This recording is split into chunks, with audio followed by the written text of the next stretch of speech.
sa bayarin. Handa ka na ba? Handa ka na bang magulat kapag natanggap mo ang Meralco bill ninyo? Sino ba ang taya na magbabayad sa inyong electric bill? Ikaw? Kapatid mo? Kayo ng asawa mo? O ang anak mo? Or ipauubaya mo na yan sa sugar daddy mo? Charot! May darot!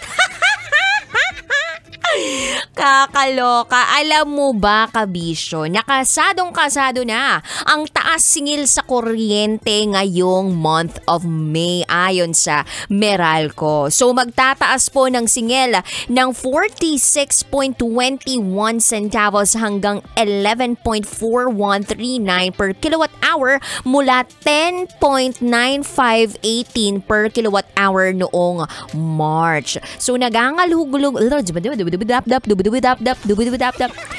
So meaning, madadagdagan po ng 92 pesos ang singil para sa residential consumers na merong 200 kilowatt hour na electric charge. So, ano na talaga to? Survival of the fittest. Bahala ka na kung paano ka didiskarte. Kung mamamatay ka na lang na tostado ka sa bahay ninyo.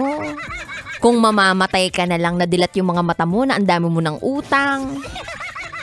Kung mamamatay ka na lang na hindi pa rin tumataas yung sahod mo. Negative na lahat ng mga ibinabayad mo sa bills mo. Pero naniniwala ako na may awa naman ng Diyos. Basta masipag ka, kabisyo, tsaka madiskarte kang tao, naniniwala ako na kayang-kaya mong lampasan itong pagsubok na ito. Punta ka sa opisina ninyo o kaya somewhere na malamig. Kung gusto mo, maglatag ka na rin ng higaan mo doon para makalibre ka na ng aircon. Kanya-kanya talaga tayo ng diskarte ngayong tag-init. At ngayong tumataas ang presyo ng mga bilihin, gayon din ang singil sa ating electric bill. So kabisyo, I hope you're doing okay. I hope you're safe. I hope meron kang panggastos sa lahat ng mga bills mo. Ako kasi meron din naman akong bill. Oo, marami actually. Bill. Corny naman itong DJ na to. Sana po hindi ako mapalitan.